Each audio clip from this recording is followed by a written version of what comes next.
We were entering a really competitive market, but believed in our ability, even though we were way undercapitalized compared to everybody else.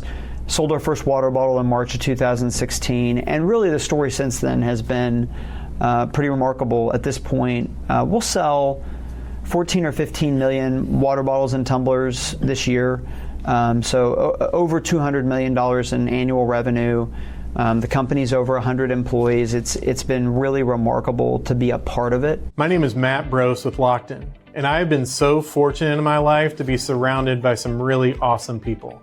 So I want to be able to get their stories out there so that we can all learn from them together. Welcome to the Excellence Culture.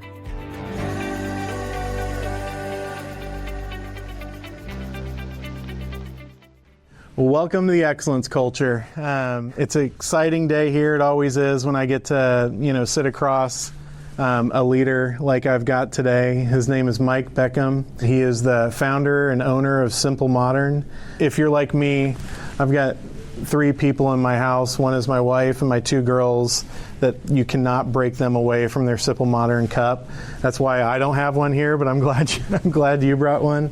But Mike, thank you so much for sitting down and just having a conversation. Yeah, excited to talk with you, Matt. Thanks for having me on. Yeah, and it's been fun so far, because we didn't know each other 30 minutes ago or an hour ago.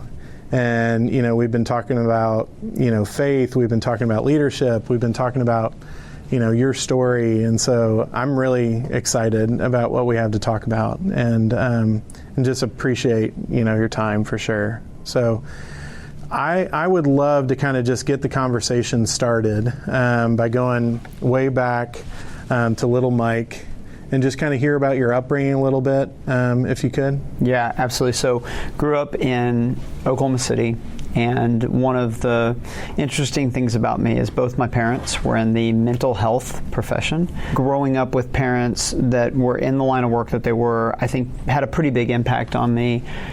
When you think back about what are the things that I heard my parents say that stuck with me, they probably said tens of thousands of things to me, but there are a few that stick in your mind, and one of them was that they explicitly told my brother and I, there are a lot of different things we could have done. We did not choose this line of work because it pays well, because it doesn't. We chose it because we felt like we could help the most people. And it's interesting. Enneagram is a kind of a personality test. I think it's kind of been helpful for me. I'm an Enneagram 3, which means I tend to see the world in terms of accomplishment. And I was doing some reading about my personality type, and one of the things it was saying is that you tend to view the world in terms of accomplishment, but what accomplishment looks like, how you define accomplishment, is actually heavily influenced by the house that you grow up in. So I grew up in a home where accomplishment was really defined by helping people, which is such a gift, right? Like that's such a healthy way of thinking about doing something meaningful with your life. And I think my parents being in that line of work and the way that they talked to me about it had a really big impact on me framing the dream for my life, how I wanted to use my life. I was always going to be driven. I think that's just kind of in my bones. But how I would funnel that, I don't think that was a given. I think that's on the kind of nature-nurture spectrum. It's much more on the nurture side. And so really fond memories of growing up. Grew up with my younger brother, who's about 2.5 years younger than me. Okay, gotcha. And rural part of Oklahoma? No, Oklahoma City. So, now Oklahoma City was not what it is today. Yeah. It's actually pretty interesting. I've been fortunate to be front row for a pretty remarkable transformation. If you look in the United States, it's probably had about as good a 20 or 25 year run as any city in the United States. So it's been interesting to be in that environment growing up. But it's one of my favorite cities. Yeah, it's a great a great combination of, especially today, it's a great combination of fantastic people. Yeah. Hospitable, friendly, but then also you've got some of the amenities that would come with a more major city, that we have an NBA team and some of the other things. Interestingly, this is just an aside, but what happened is years ago, decades ago, we had a project that, a referendum to taxpayer fund a new arena. And at the time, there was no real reason Oklahoma City needed an arena. Like, nobody was banging down the door to come to Oklahoma City. But taxpayers bought into the vision, and we built an arena, and through a very unpredictable series of events, that led to us getting the Thunder and a number of other things. And people saw this. They saw, like, hey, if we invest in the city, like, if we really do believe in the vision, like, it's possible for us to create something bigger. And so I think they're on like MAPS 5 now or whatever. They've had several different initiatives. They've continued to invest in the city, and every time they have, the city has just continued to thrive. So for me, it's been, when you talk about being an entrepreneur, a lot of entrepreneurship is having vision of how the world can be different than it is today. Yeah. Right? If that's you can't envision a different world, then you're not going to like entrepreneurship much, because that's really all it is looking at the world and saying, how could it be better? How could it be different?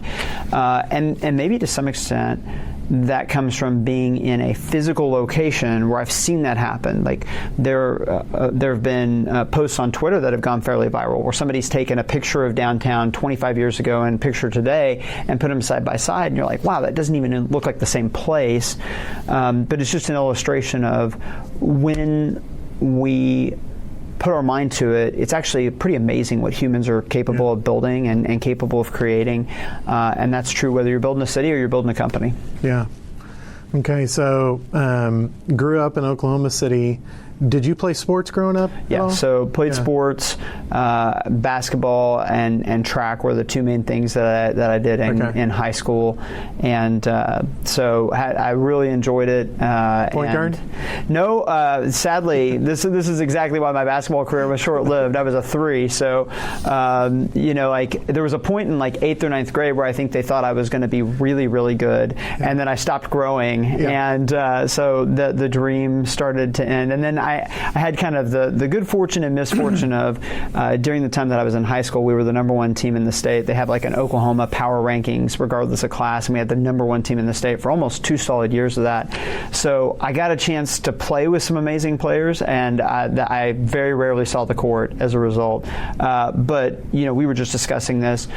There were so many positive things that came from being heavily involved in sports, learning to compete, learning to work on a team with people that are different than you, think differently than you, that are skilled differently than you are, that come from a different background, experiencing. Well, I have this theory that sports teaches you a few things, and I know sports has been a big part of your journey.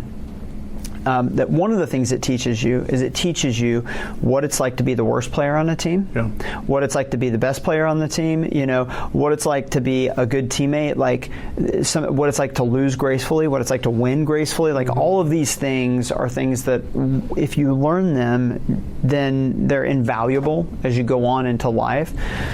I don't know how much we teach those intentionally. Like, a lot of the youth sports and stuff, like, we focus on winning and we focus on development of skills. But to me, it was all the mentality stuff that I learned as a result of sports that I think has been the most useful for me. Yeah. Well, now applying it as a parent is a full-time job for me right now. And this is kind of going off topic a little bit, but I'm interested in almost anything, your thoughts on anything right now, because I've got a lot of respect for you.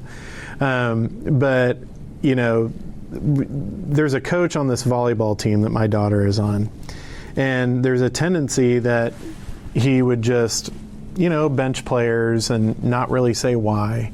There's not a whole lot of why that I'm hearing. And I texted him a message because my daughter had been benched for a long period of time, and she normally plays the whole game. And I just said, I want to know if you're going to tell her why so that she can improve, because I just want to be dad. Like, I don't want to be coach. And I kind of expect that of a coach. A coach to be able to come alongside and kind of say, why I took this action. He doesn't agree for some reason. I'd be interested kind of like in your thoughts. Like, is it good for a kid just to kind of figure that out? Or is it good for a coach to kind of tell them why? It's a great question. I think that one thing that is hard about being a parent, and I'm kind of going to extrapolate this even to leading employees in a company, is that helping them to get to where they're capable of getting is going to require hardship. And so that really works against some of our wiring, especially if you're an empathetic person. With our kids, it's like, I want my kids to have better than me. I'm hoping to translate my hard work into them having a better experience than me. And, I don't want them to experience pain. I don't want them to experience difficulty. But what the research all says, it's pretty unanimous about this, is that that's actually great for them. Yeah. And because that prepares them for the real world. Yeah. That, parenting is basically helping your kid to fail in non-fatal ways. Mm-hmm. You don't want them to fail in ways that create, lasting damage, but you do want them to have to struggle and have to build the muscles that come from persevering through things. So, my initial reaction is like, man, you should tell somebody, right? Yeah. And you should help them get better. But what's interesting is, and I don't know. I don't know if the coach is doing this intentionally, but what's interesting is your daughter's being subjected to an experience, if you think about it, where things aren't going the way she would want. And it's really ambiguous why. And that happens a ton in life, doesn't it? Yeah. I mean, have you had that happen? I've had that happen a ton, where it's like, why is stuff not working? Why is everything not going the way that I want it to go? And learning to have the inner resolve to, okay, I can't control it, and I don't necessarily know, but I'm going to refocus myself on what I can control, and I'm going to do the best I can. And so, whether or not that coach is intentionally doing that, or there's some kind of, method to their madness. Interestingly, I think this experience probably will be really beneficial for your daughter. Yeah. And so this is the counterintuitive thing I think about development, is that development really requires wrestling, and it requires difficulty. And this is one of the reasons why the human brain and spirit is actually, it's pretty remarkable that we have the ability and the capacity to grow and develop through almost anything. Yeah. We can take almost any situation, and it can be redemptive in that it makes a positive impact in our life. And probably the opposite's true. We can take any situation and we can make it not that thing. And so I think probably what I would say to your question is, as the parent, I think the coaching, the opportunity is to help coach them through, okay, this is a difficult situation, right? This doesn't make sense. You're not being told why. What are you going to do about it? How are you going to respond to that? And that in some ways, that might actually be more applicable to life than somebody saying, hey, your serves aren't very good. You're not going to get to play till your serve's better. Yeah. You know what I mean? Kind of get to the heart of the matter. Yeah, more than exactly. Yeah. Or learning the kind of more meta skill of just difficulty for ambiguous reasons. Yeah. And I've felt this in entrepreneurship. Now, entrepreneurship, there's so much ambiguity. I think that's probably one thing that cannot be overstated, is that you are just constantly in a state of questions that you don't know the answer to, and sometimes that you can't know the answer to. And okay, how do I, in a world where there's so many things I don't know, and there is this ambiguity, how do I continue to move forward? How do I continue to have a bias to action? That's the skill set that really is kind of foundational to building things. So happy to talk about that more, but cool. I think it's my hope is that we don't get so industrialized with our kids' activities that we lose the opportunity to do what they're intended to do, which is help them become successful adults and high-functioning adults. Yeah. And I mean, you see the same things I do. The research out there recently about how kids are doing is not great. Yeah. And I think it's super interesting that we tend to view ourselves as we're kind of the apex of, we have the most sophisticated thought ever. We have the best technology. Obviously, we're at the height of our thinking. And it's are we? Really? If you look around and how people are doing, there's a lot of indications that there's some things that that maybe we're not doing it the right way, and that we could. So I try to be thoughtful about that instead of just assuming that the way we're doing things is the right way. There's some indications that maybe we've with our technology and with the way that we're doing things, that we have lost our way a little bit, and that 20 years from now they're going to be like, man, that was silly that they did it that way. Yeah, I wonder if it's kids distracted or parents distracted, or just both. Yeah, right? I mean, I feel like everybody's more distracted. Yeah, it's such for us. When did you get your first cell phone? I was in high school, my senior year in high school. Okay, I didn't get one until college. Okay. So that makes you and I unique in that basically the most formative years of our life happened without this particular technology. And I have come to, like, I think technically I'm a millennial, but I don't have a lot of millennial characteristics. There's a little grouping of people that kind of fits in the age range that you are in. And I think the reason why is that basically you're more defined about how and when technology entered your life in a big way, especially the smartphone, than anything else in terms of the way that you see and experience the world. But you and I know what it was like before cell phones were just integrated into everything, and before we were getting 5 hours of screen time a day, and it was pretty different. Yeah. And there's certainly some things that we've lost. One of them is our attention spans have certainly gone way down. Yeah.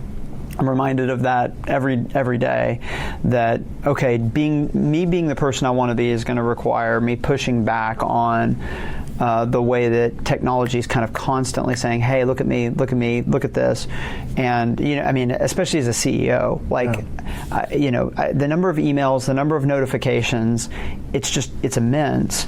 So the discipline of not allowing myself to be distracted is something I'm working on. I don't know how I'm doing, but I think, to your point, I think it's You've got to be intentional with it, though. Sure. Naturally, I think we're going to go the direction that probably society is going, and so that's good. Well, let's get back to your story a little bit. College years, you went to the University of Oklahoma. I went to the University of Texas. Right. So we are mortal enemies. Yes, but I think there's a respect. Like, it's different with Aggies, Same with OSU. Yeah. Sorry for everybody who went to an agriculture school. This is the snobbery of the Maine State University speaking. Yeah, but we got the Red River rivalry. But all that to say, I'd love to kind of hear about who you were going to college, maybe what you were focused on at the time. So, as I mentioned, my frame for the world was accomplishment. Yeah. I'd grown up going to church, but I don't think that was the major kind of worldview I took. It was like, I'm going to go to OU. I was going on a full ride, and I'm going to get a 4.0, and I'm going to win a bunch of awards, and I'm going to fill out my resume, and that's where meaning and purpose are going to be found. And joined a fraternity. I probably looked like a typical fraternity guy in every way, except I had better grades. And really, ironically, I was very successful in what I was setting out to do. In terms of, on paper, it looked fantastic. Yeah. And that continued for about 2 years. And after about 2 years, I just kind of internally, emotionally hit a wall where I realized I'm really looking for something that I am never going to find. Yeah. The way I'm going after it. And a very difficult period, I think, for me. I started to become open to the idea that there was meaning and purpose somewhere else. There were a couple guys that their faith was important to them that were a part of my fraternity that I had really respected, and it led to me starting to look into faith. And I bought a Bible. I'd never read any of the Bible, basically. I'd read like the first 2 pages of Genesis, maybe, and then it was like, okay, I don't get it. So I bought a Bible, didn't tell anybody, because I'm a fraternity guy, but I just started reading in the New Testament, and I would say over a course of about 6 months had my life really changed. Culminated, I was in school for 5 years. I tell people that OU was going to pay for 5 years, so I was going to take all 5 years. My wife got 2 degrees in 5 years. I got 1, so she kind of lapped me. But if you took those 5 years and you cut it right down the middle, that's when I would say that I had a major change in my life, that I became a Christian, and total change to my worldview, and really an overnight change to my behavior and a lot of where I was putting my focus. Like, a lot of things just kind of changed all of a sudden. And so, as a result, I had these radically different halves of college, where the first one was all about trying to find meaning and purpose through accomplishment, and the second one was believing that actually my meaning and purpose had already been achieved through somebody else's accomplishment, and that wasn't going to be the thing that made me lovable or worth people's attention, and freed me up to be a very different person. So at this point, I'm 44. I've really kind of lived, I would say, two lives. Like there's kind of my life up until about halfway through college, and then my life since then, and in a lot of ways, very different people. But once I became a Christian, it made me kind of rethink through a lot of things about what I wanted to do with my life, how I wanted to use my skills, my career, things like that. And right around that time, I discovered finance. And as I mentioned, I was at OU on a full ride. School had always come fairly easily to me. But when I went into my first intro to finance class, it clicked in a way that almost nothing ever had. It was just like, oh, okay, this is what I was kind of made to do. I'd always been pretty good at math and quantitative and intuitive, and so it made sense on so many levels. And pretty quickly I thought, okay, well, clearly I'm going to go into finance. I'm going to go work on Wall Street or something, and then maybe I'll be able to give, and that'll be a way that I can express some of my values is through giving. And that was really, I think, my plan. Met my wife shortly after this period, who's had a massive impact on my life. We've been married in college, though. Yeah, met her in college. Met her a couple of years after, or a couple of weeks after becoming a Christian. So she wouldn't have liked me much if I'd met her like a few weeks earlier. I got lucky at the timing of when I met my wife. And honestly, two things really attracted me to my wife. One was just in terms of conversation and friendship, I had more connection with her than I'd ever had with another person. And then the other was she had a huge heart for giving. And I really was motivated by the idea of giving.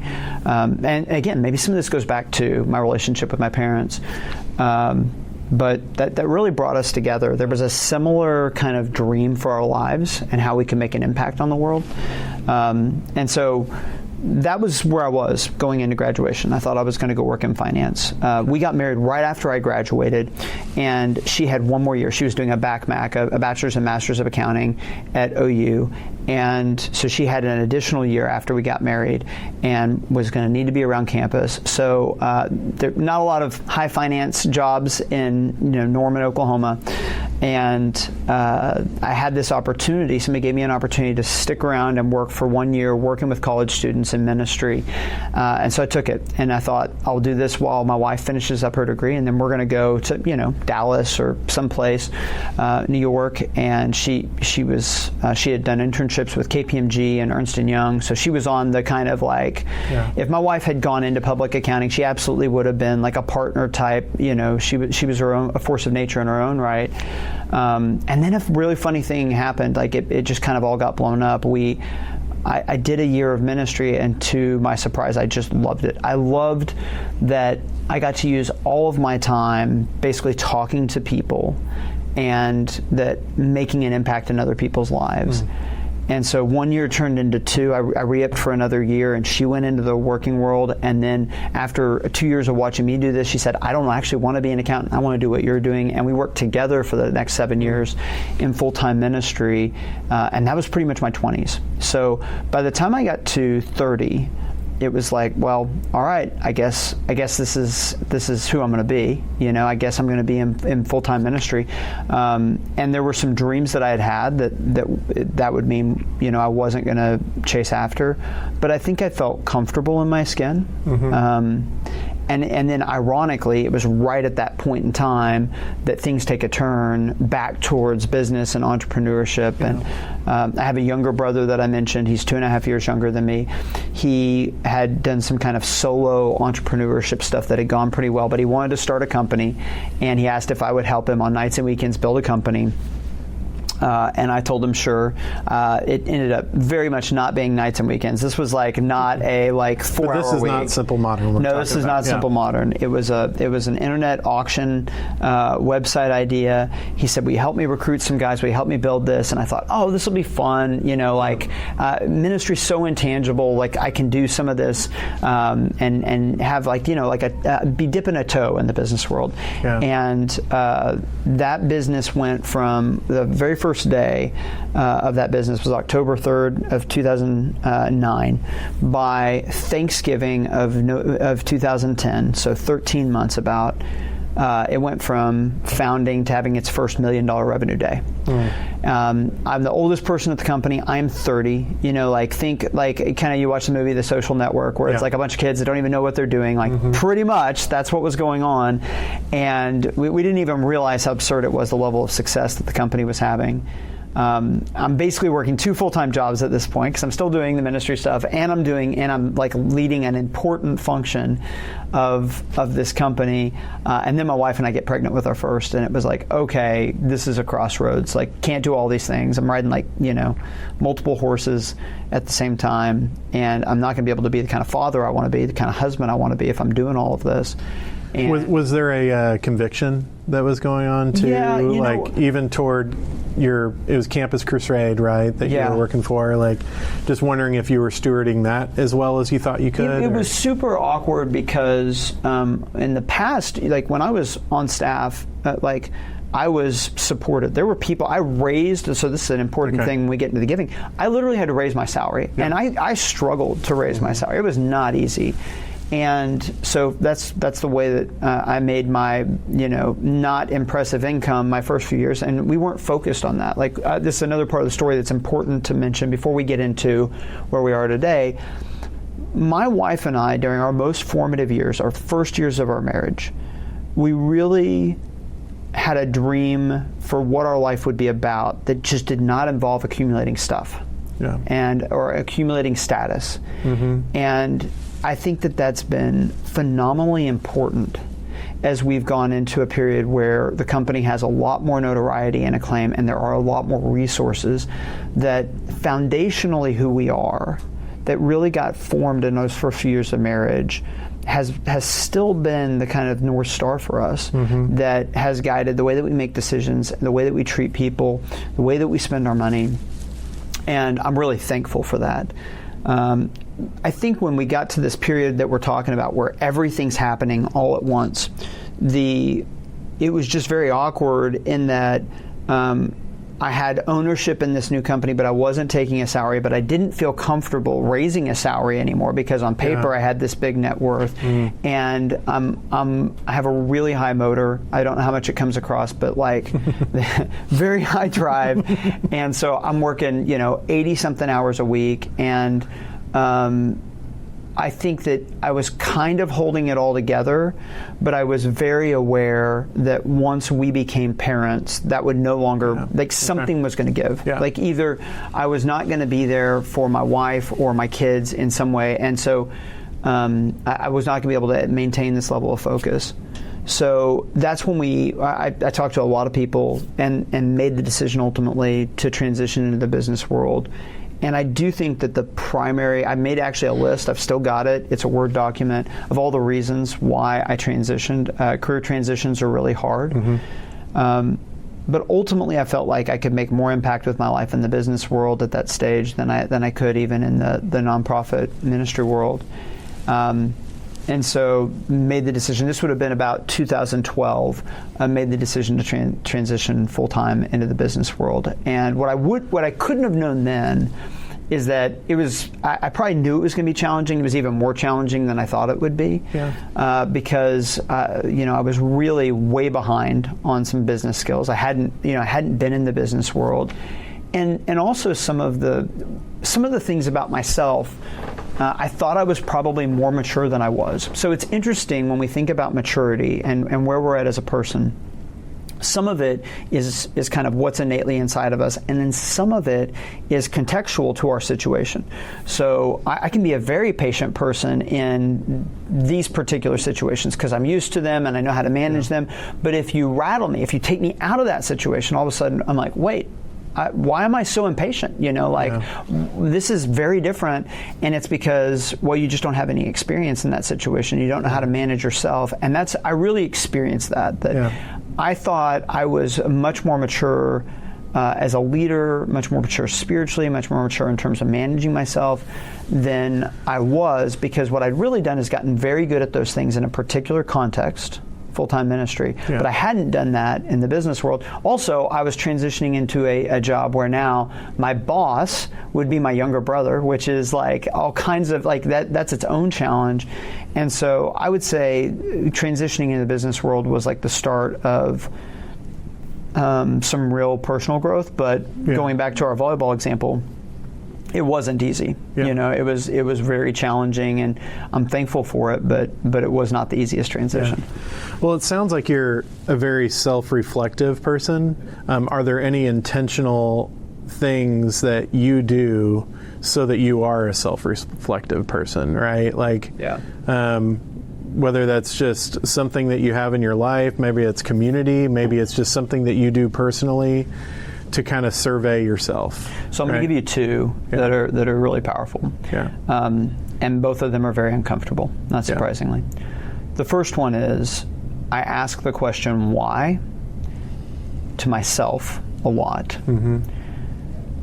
I do a lot of deconstructing my thoughts and my actions and not settling for kind of the PR spin of why I did something and actually digging.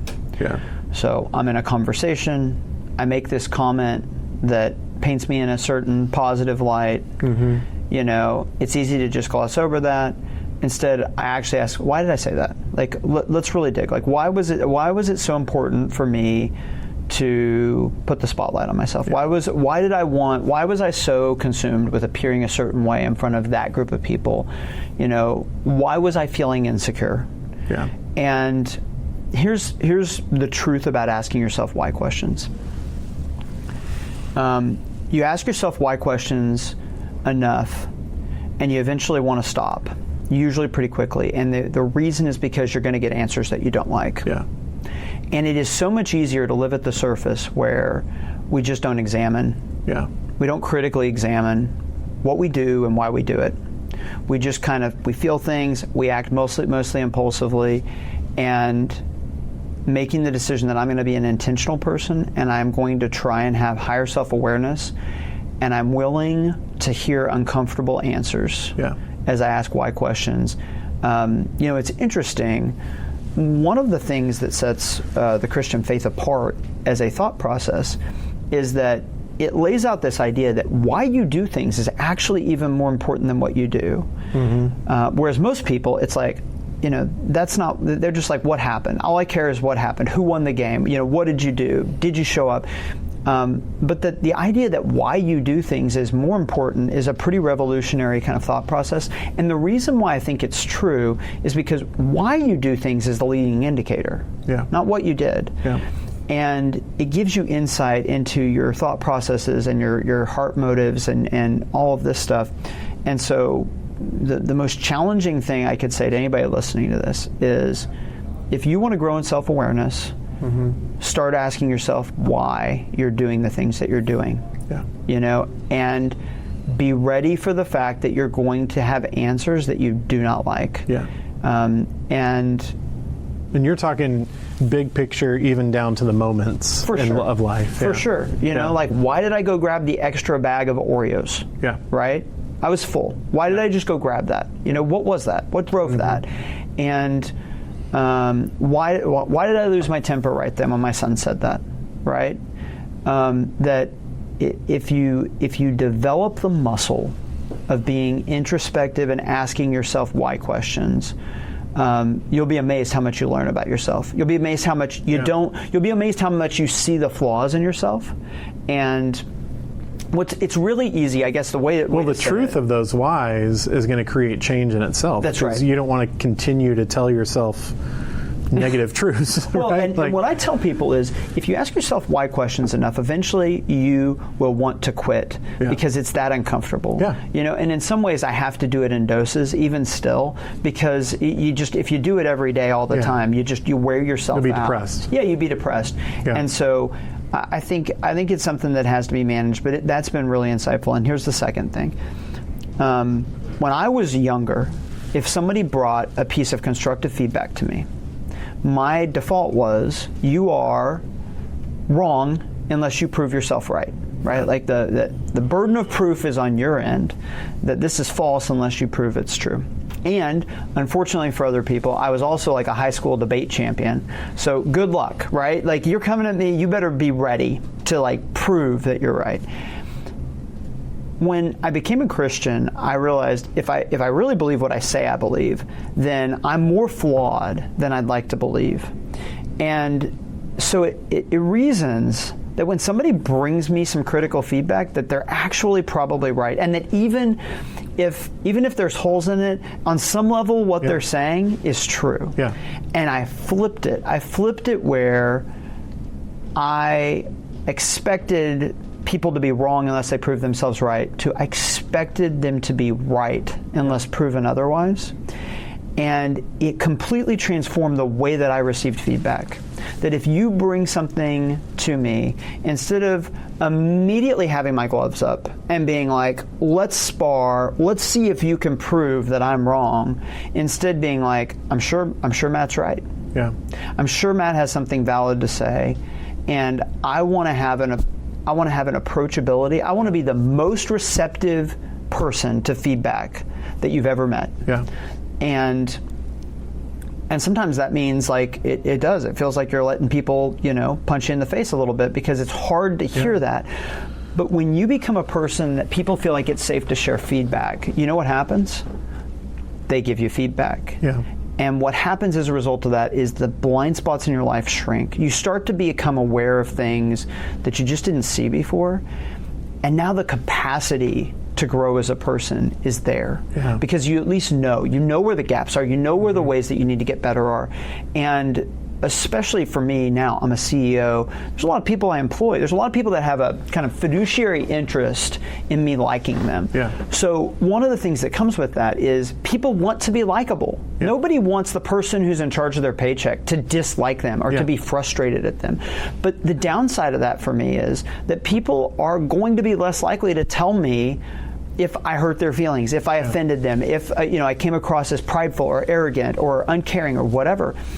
And so I have to try that much harder to make an environment where people feel comfortable, or I'm not going to get feedback and I'm going to become less self-aware over time, not more self-aware. I'm actually convinced this is what happens to a lot of CEOs, celebrities, athletes, is that they're just surrounded by people that want to be liked more than they care about helping that person develop and their character. And so those are the two. Ask yourself why and become receptive to feedback, even asking people. Like this is another thing, like instead of being like, well, if somebody has something to say to me, then they'll say it. Instead, what if you asked all the time, hey Matt, how can I grow? Yeah. How can I be better here? Mm-hmm. You've been around me. Mm-hmm. What are my weaknesses? Yep. What are the blind spots? And when you can create that kind of environment, you're setting yourself up to have kind of the tools and the materials to become a different person over time. I'm convinced. Well, I love how you really kind of talked about that at the beginning of being a Christian and some of the values. It's humility, really, when it comes down to it. And I think, being a Christian naturally brings about a humility in somebody, for sure. And so, and that humility is probably one of the, a great virtue of a great leader. Yeah. And so that's great. It's interesting. This is just, as an aside, but it's interesting that Christians have developed this reputation of being, self-righteous, which is kind of like the opposite of what Christianity is about. And one of the ways that, I heard somebody say this once, I thought it was so good, that if you were to say, Mike, you're such a hypocrite. You say you're about all these things, but I see all these inconsistencies. I see all these ways that you don't actually live that out. Yeah. Internally, my natural reaction is to want to be like, no, I'm not, and let me give you all the reasons. But actually, if you think about what I believe, it's like, man, that sounds like me. I am pretty hypocritical. Yeah, you're absolutely right. That's actually why I believe what I believe. Sure. Like, you can't believe what I believe unless you believe that you are a huge hypocrite and that, you're not able to actually live out your lofty ideals, and that's the entire reason that you need something outside of yourself.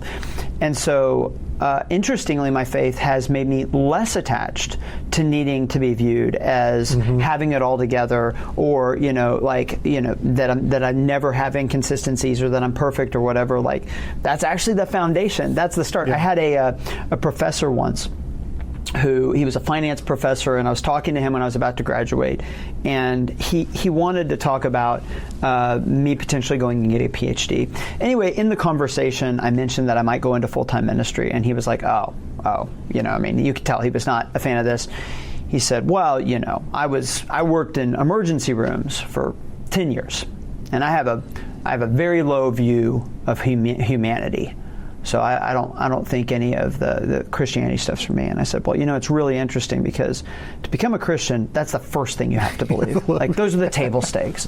And so anyway, I think that's one way that, regardless of where you're coming from a faith perspective, I would say that having that kind of spirit of, I am deeply flawed, and that I knowing that and embracing that is actually the beginning of becoming the person that I want to be, as opposed to trying to pretend that I do have it all together. And in the corporate world, you're surrounded by this. You see this. Like, this is a lot of the gap between the cultures that we want to have. I know that you want to talk about this stuff, and maybe this is the segue. The cultures that we want to have and we want to create, and what actually is oftentimes all this pretense, all this pretending. And we all are people that have issues and are deeply flawed, but that doesn't mean that we can't have really transformative culture. But we have to start by being honest with that like, hey, we've all got issues, and we're not going to be able to apply this stuff perfectly. And I tell people this about our company all the time. We are a very different type of company. We are not a perfect company. We do not perfectly embody the things that we say we're about, but we are authentic. It is sincere. Like, we really are aiming at those things. And just because we imperfectly apply them and that there's inconsistency, I don't think that's damning. I think actually that's exactly how it looks in any situation. You're never going to be able to get it perfectly. But the question, the litmus test is it sincere and is it authentic? That's what you're looking for. Yeah, that's good. And I want to continue to the culture talk, but I do want to give a framework to people who are listening, because I think it's easy for people to know Stanley and Yeti. Sure. But you guys have a significant presence in the market. And so I'd love to hear kind of, let's go through your story to Simple Modern 2, and where your mindset was in creating, the brand Simple Modern. Yeah, so worked with my brother for several years and got very good at e-commerce. I would say it's just the high level. In 2015, I felt like I was at a point where I either wanted to go and start a company where kind of from day one I could build a very unique type of mission and culture, or I maybe wanted to go back in the nonprofit world. There were a couple of guys that had worked with me, and I led several departments at this company with my brother, and they'd worked with me in the analytics department. And they just approached me one lunch and said, hey, our department has awesome culture. We love working with you. If there was ever an opportunity to start something together, we'd love to do it.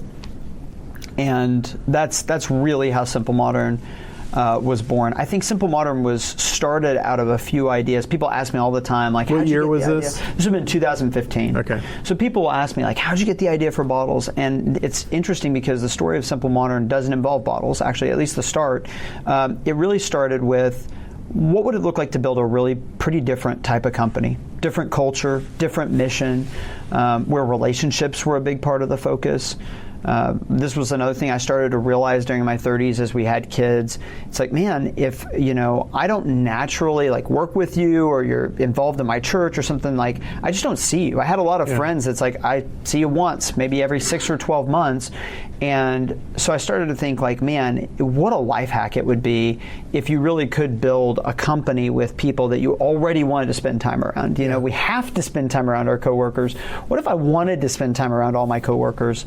And so the convergence of a bunch of these ideas ended up being the thing that became Simple Modern. We knew we wanted exceptional culture. We wanted to have a focus on generosity. We knew we wanted to do something in e-commerce, and that was it. Yeah. No product, no anything else. And we looked at several different ideas. Some of them were really bad, and we're very lucky we didn't go down that path. But drinkware was one of the many things we looked at. And what we liked about there were a couple things we didn't like about the drinkware industry, or that scared us, and then there were some things that drew us to it. The thing that was scary is that, like, drinkware is a very uniquely fragmented category. It's hyper competitive, so it's kind of like the pro sports of like consumer packaged goods categories. There's just there are so many companies. Nobody owns more than 10% of the unit market share, and Yeti existed. Yeti was already a really big and successful brand. There were a whole bunch of companies that had a lot of capital that had been around for a long time, a very commoditized space. So the fundamental technology, I guess if you'd use that word here, is vacuum insulation. It's out of patent, so nobody had the market cornered on that. So it was really like we're walking into a market that's just insanely competitive with a lot of people that have a lot more money and a lot more experience and all the distribution.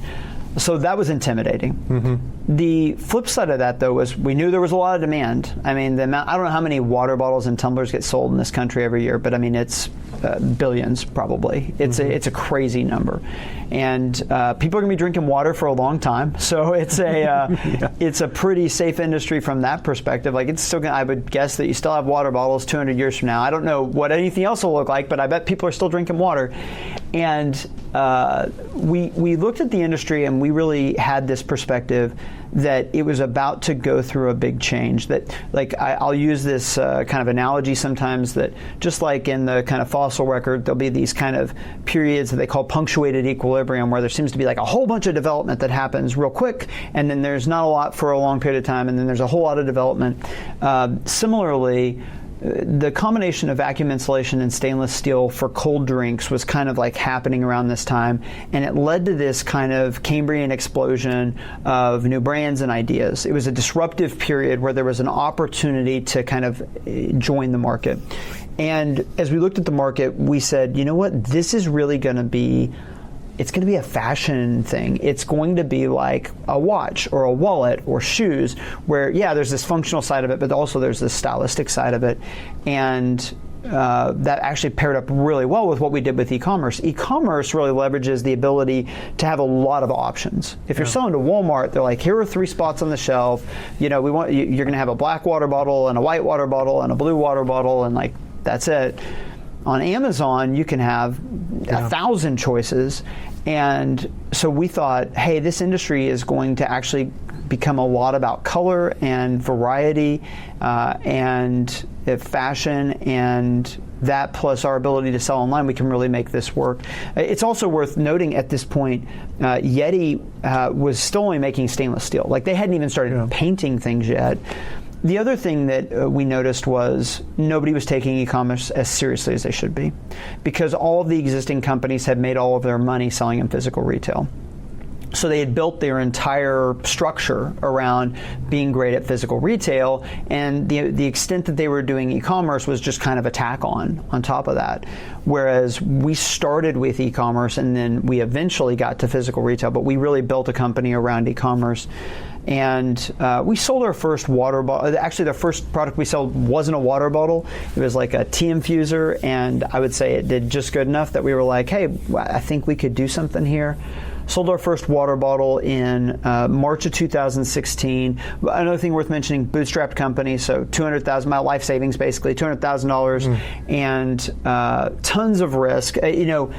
To be a successful entrepreneur, you basically have to be optimistic that borders on naive.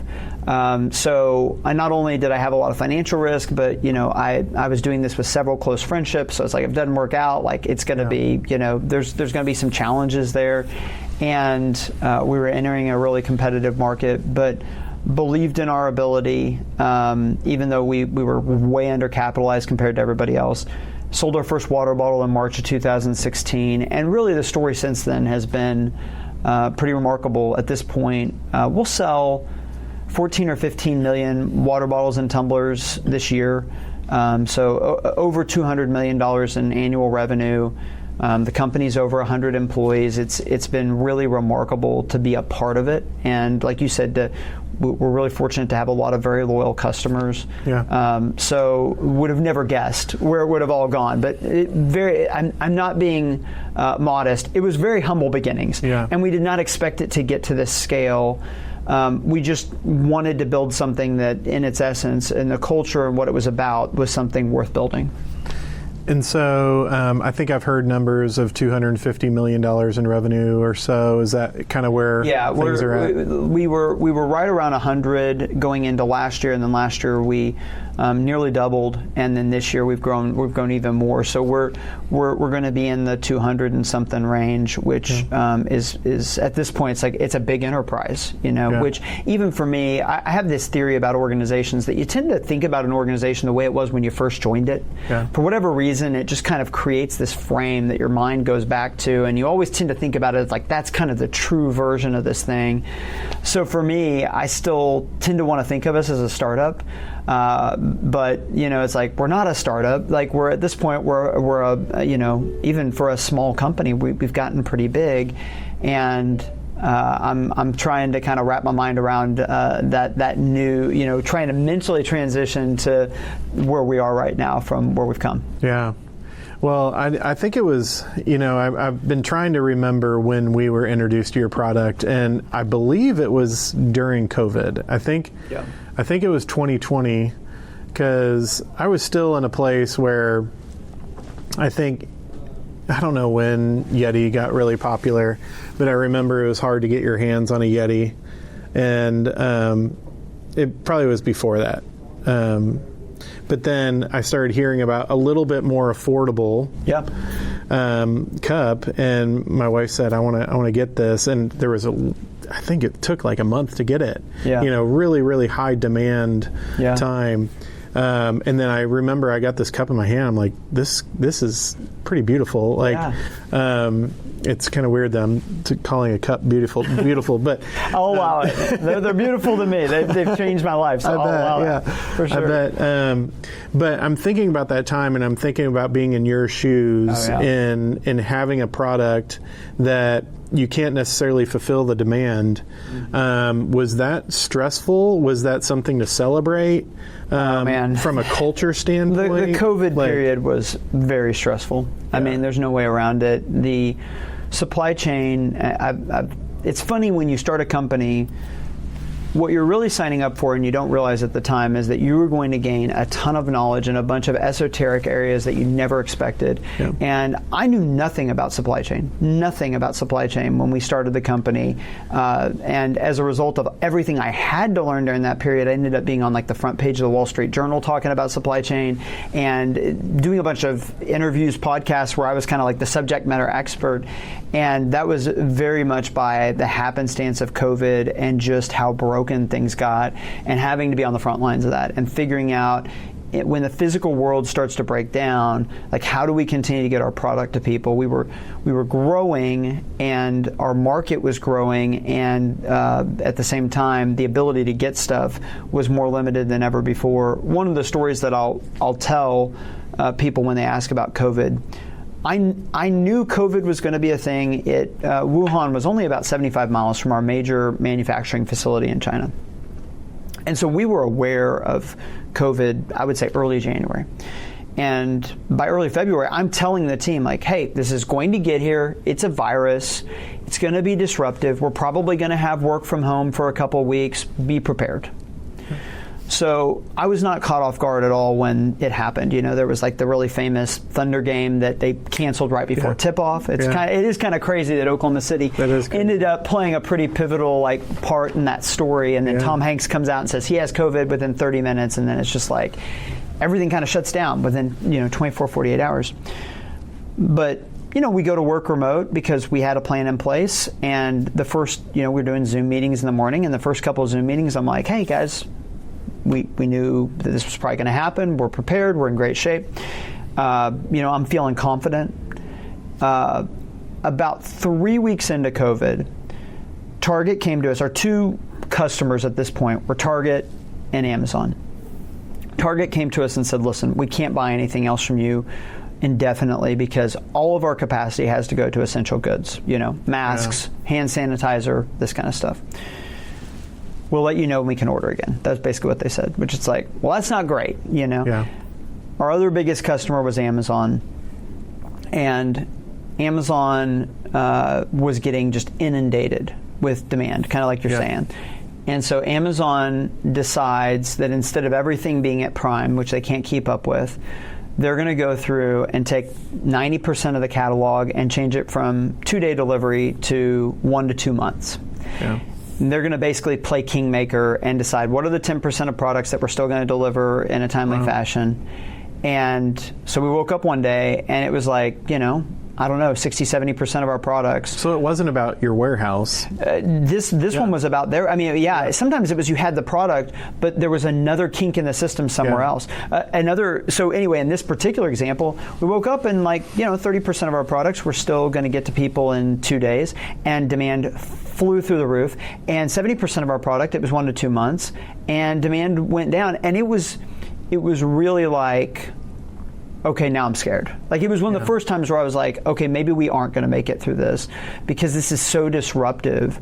Like the stuff that is selling, we don't have nearly enough. A bunch of our stuff that we thought was going to sell is not selling. And, what's going to happen? And fortunately, I don't think that period lasted very long. It was 2 or 3 weeks before it became clear, like, okay, everything's going to be all right. But it was difficult. It was difficult to have a company that was really successful. And I felt like we had just kind of gotten to the point where we were, the early years of building a company are so unstable and they're harrowing. Yeah. It's kind of like having a newborn.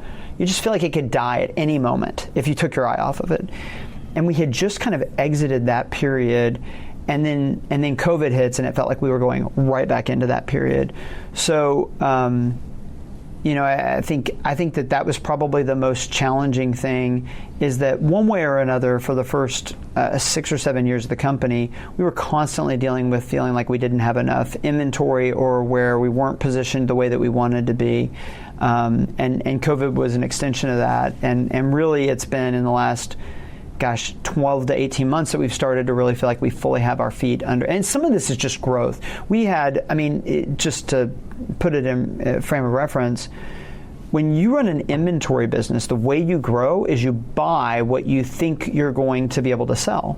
So if you sold $10 million this year, you've got to buy twice as much inventory if you want to hit $20 million next year. You've got to kind of bet on yourself. And the growing of the company was, if you can imagine going from 0 to 200 million, the growth of the company was basically like over and over and over again pushing all the chips in and saying, okay, now we have to take all the profit, all the capital, and put it all in inventory to be able to fund the growth. Are you thinking about your people, of growing your people at the same time as the inventory? Absolutely. Yeah. And at the same time, we had a company commitment to we were going to give 10% of profits away, which was excruciatingly painful when we did it, because of the fact that we needed every dollar we could get. I've heard this said before, and I think it's really helpful, that a lot of companies have like a mission, vision, value statement. How do you know if the values are really values? Yeah. It's not if they're on the wall. It's not if they're on the mission statement. It's if you can point to and tell stories of times when it really cost you to hold those things up. And so COVID was one example of this, but I could probably point to several over the course of the company. Like, one of our values is generosity. And there were many times where it was very painful to actually lean into that, because we really could have used that money in some other ways. As I mentioned, we were kind of habitually undercapitalized due to our growth rate and the industry we were in. But at the same time, it had this kind of catalyzing effect on, we're really about this, and it helped us to recruit people that were really excited about that idea. I think probably at least half of our team are people that have a background in the nonprofit world but felt like the business world is where they were supposed to be. So very excited about a company that would do things differently and would be committed to giving, but it's required a lot of sacrifice to actually live that out. So, it sounds like obviously COVID was a challenging time. Yeah. I know after talking to you so far and seeing just what the reputation that Simple Modern has is that culture is a very important piece of what you guys focus on. And so I would love to hear your thoughts around even how, having this product that is it's a risky business to be in, right? Sure. I mean, you're highly invested and you're just every day hoping that they sell. Yeah. But at the same time, having it seems like such a safe culture to be at. So I'd love to kind of get in your head a little bit on that. Yeah. So one of the things I say to our team all the time, I'd say to anybody listening to this, you get the culture you earn. You get the culture you deserve. It starts with, are you intentional about defining what you're aiming for? And many, many times when you see weak culture, it's because it was just never prioritized. That it was like, okay, well, we got to hire 5 more people because the business needs or this, that, and the other. Who has these skills? Okay, go grab those people, with no thought about what type of team are we trying to build? What type of environment are we really caring about? And when you lack clarity about what you're aiming for, people optimize for money. Yeah. This is basically like the lowest common denominator is just making money. Yeah. And when you have an organization that's optimized for making money, then culture is totally, I'm not going to say culture is always negative. I would just say like it's a total crapshoot of what kind of culture that you're going to get and the type of people that you're going to get. It's a fleeting goal. There's so much there. So what you have to do is start with saying, okay, what type of environment are we trying to create, and what are we going to do to make sure that we get that? Starts with recruiting. And are you leading with this in terms of the applicants you look at, the criteria you use for hiring people, and are you being upfront with people about, hey, here's the type of environment we're trying to create? Have you developed good questions and ways to establish whether or not those things are actively true in the person's life? So this is one of my biggest things. Our values are excellence, generosity, growth mindset, humility, collaboration. I have not said anything that really, I don't think anybody would hear that and say, negative word. Everybody would say, those are all great things. But you know what? Those things all cost something, and most people aren't actually putting those things to practice in their life. What you want is you want to go get people where it's already true that they have a growth mindset in their life, that's already true that they're expressing generosity. You can't go and find somebody where generosity hasn't been a part of their life. It's just good as an idea, and then bring them into your culture and expect them to all of a sudden, be able to really express generosity. So we really recruit based on personal references, and we really care about the track record of somebody leading up. I used to think about culture as culture is transformative to people. Sometimes it can be. Most of the times, it's not. Most people, sometimes there was a documentary on the Patriots where they talked about Aaron Hernandez and how he, basically he came into what they thought was a really strong culture, but it wasn't strong enough. Like his upbringing and the friendships he had and the culture that he'd grown up in was stronger than that, and they weren't able to kind of transform him. So culture is a flywheel. It's an accelerant for people to be who they already want to be, ideally. So what you're not trying to do is say, we want to have a culture of excellence. Let's go get a bunch of people that haven't ever cared about excellence, but now that they're in our culture, they're going to suddenly care about excellence. They're going to be excellent. Instead, it's, I want to go recruit a bunch of people that are already so driven by the idea of personal excellence and that drive themselves, and I'm going to put them all together, and what that's going to create is it's going to create this really positive societal pressure that when I show up, the days that I do show up and I'm not particularly motivated to be excellent, I'm surrounded by people that are. And it helps me to go ahead and be the person that I already want to be, even when I'm not my best self. And that some other days I show up and I'm that encouragement for somebody else, and that culture becomes this accelerant and this kind of bonding agent. This can be good, this can be bad, depending on what your culture is, but what you're trying to create is you're trying to create a lot of positive peer pressure to be like the group. Yes. And the key with culture is that it's just clearly defined where are the places where we want to have a monoculture values. So like, we're about generosity. If you don't like the idea that some of your paycheck is going to be, that some of the money that we make that could be going to your paycheck instead is going to charities, you're not going to like working here. Yeah. And we want to have a monoculture of people that are excited about that. And then you want a diversity of backgrounds, approaches, thought processes, personality types, all these other things. So that's kind of the key to culture, is mixing diversity with consistency and uniformity around the key rallying cries, the key vision. Purpose. So yeah, exactly. So one of the things that I say to people is, this is another really important point. Culture's like a garden. It only thrives if everybody picks the weeds, everybody waters the plants, everybody fertilizes the soil. Yeah. The way that you get this really positive environment is if every single person is owning it.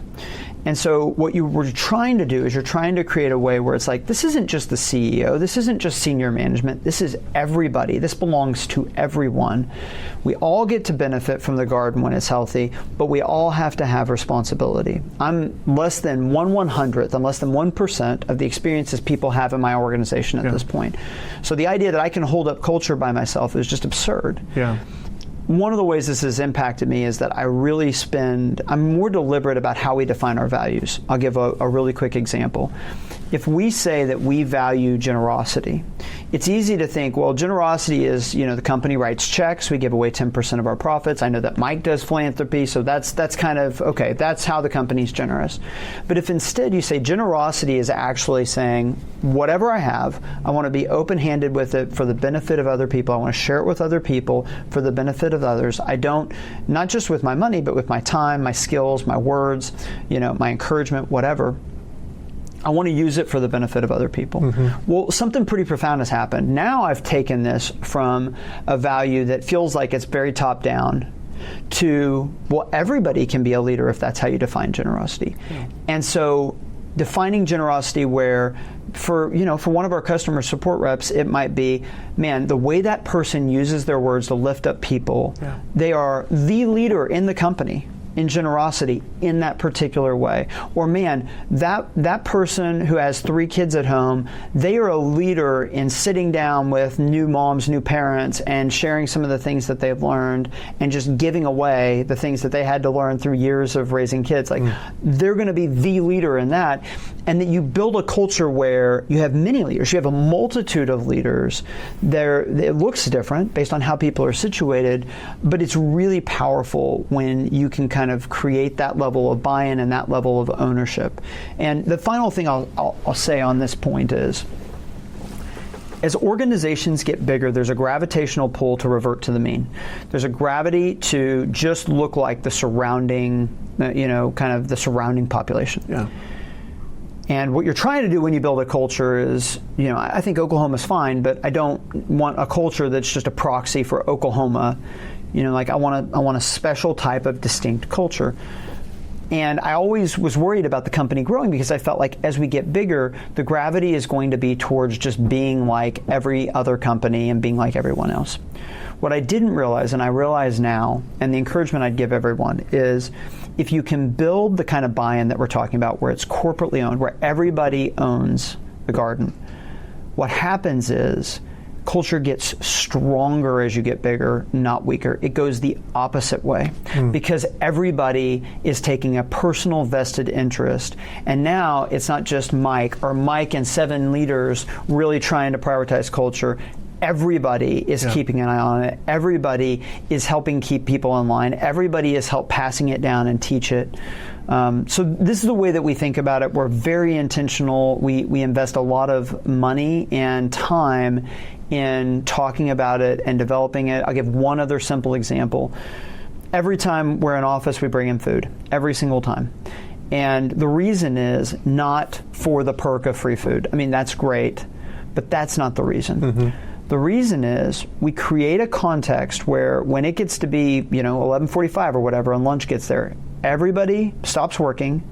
We have like a communal area where everybody goes in and has lunch together, and generally lunches are not work focused. It is people just talking with each other, hearing about their weekends, hearing about like what activities they're doing, the trip that they've got coming up, what they've got going on, at home. And that creates relationships. And this is the other part of strong culture that I think is so critical in such a technological age and a distracted age like we talked about. You have got to find ways to foster relationship. This is what bonds us together with others. This is the core of strong teams, is not when I'm just, in the same building as a bunch of people that I don't know and I have no affinity for, but when I'm actually bonded to people, I know about their life, I know their kids' names, I know what's going on with them, I care about what's happening with them, there is some emotional connection. When you're able to create that, you're skiing downhill, especially in today's work world where attracting talent, retaining talent can be so difficult. And it's no wonder if people don't feel connected to their coworkers, then they're just, like we said, and when you lack anything else, the lowest common denominator is money, and it's just like, well, where's going to pay me the most to show up? But when we start to be a part of a community and be connected to other people, be connected to a mission, it's very difficult for any company to come and pry us away from that, because that's where we belong. That's the thing that we are passionate about. That's the group of people that we want to be spending our time with. So we're really intentional about that as well, trying to create real relational connectedness among our people. Yeah, and I love that you just said that it starts at recruiting and making sure there's the alignment with the vision that you guys are going, and I bet that is a pretty cool lunchroom. Yeah, well, sometime I'll have you come up and you'll see it. That would be awesome. That would be awesome. I would love to just kind of conclude this conversation. I want to just talk to you about everything under the sun, right? But we can't do that right now. Maybe some other time we can.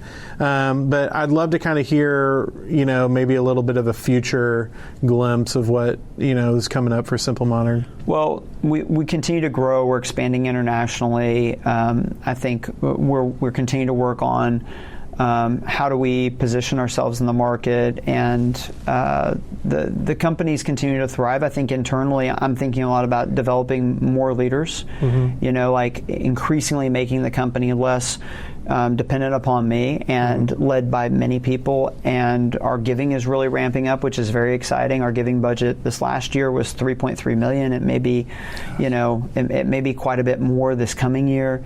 So that's been really exciting. And then I think for me personally, it's thinking about how do I use the resources and the influence that comes from the company to make a positive impact on as many people's lives as I can. I've really been given a gift with the company and its success.